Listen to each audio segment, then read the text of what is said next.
Welcome to the GNRD Studio Stavanger. I am Thomas Beckman, reporting on the global human rights status that we have observed for the last 7 days.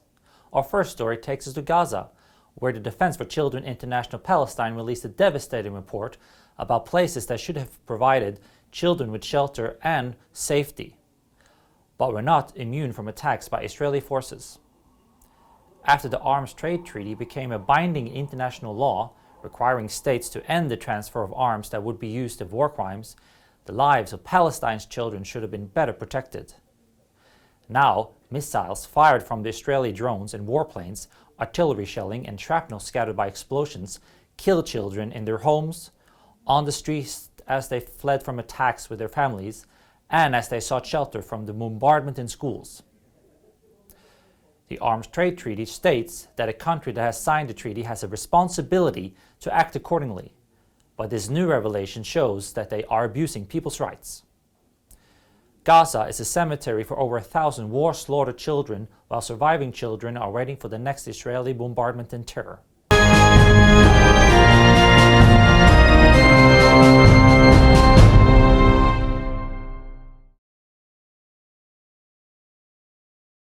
It's about the equal rights of women, men and children, and ensuring that everyone can live a life of dignity.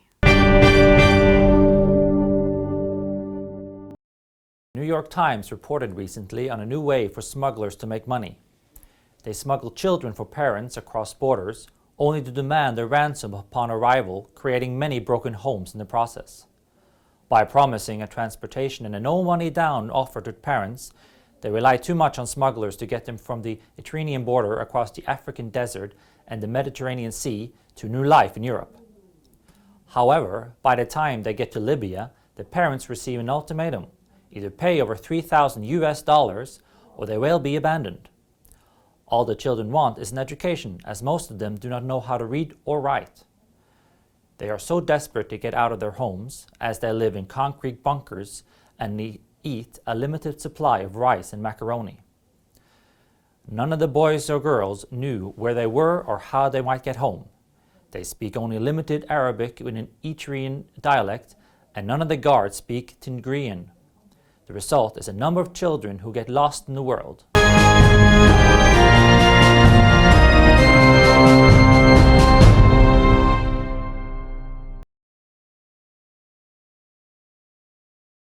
حقوق الإنسان أن يعيش الأطفال بأمان. In the aftermath of a natural disaster, it is always difficult to provide the survivors with the necessary supplies for survival.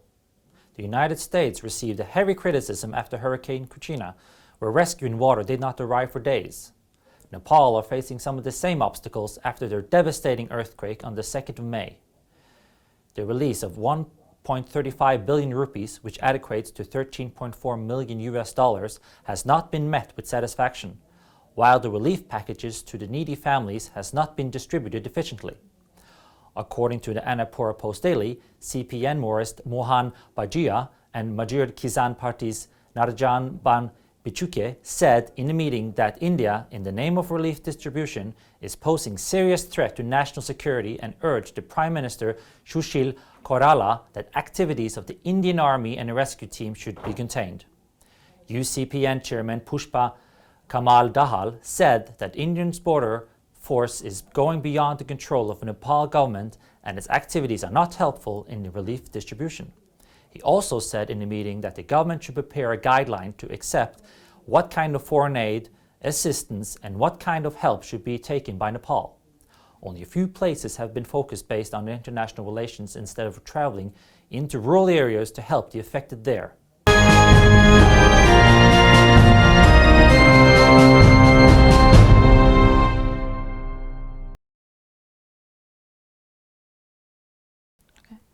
حقوق الإنسان هي أن يعيش الإنسان بحرية وكرامة دون قيود، وأن يتمتع بجميع الحقوق الإنسانية التي ولد بها. The Telegraph reported that 4 children, together with 10 other civilians, were killed when the Syrian government attacked Aleppo with a barrel bomb.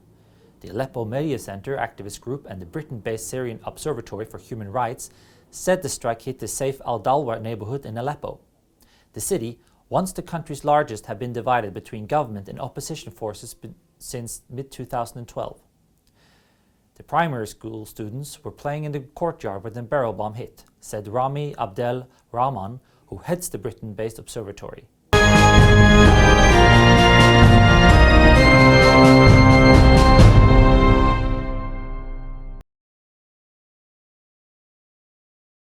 Haki ya binadamu inamaanisha kuwa huru na kuwa salama katika mazingira yako.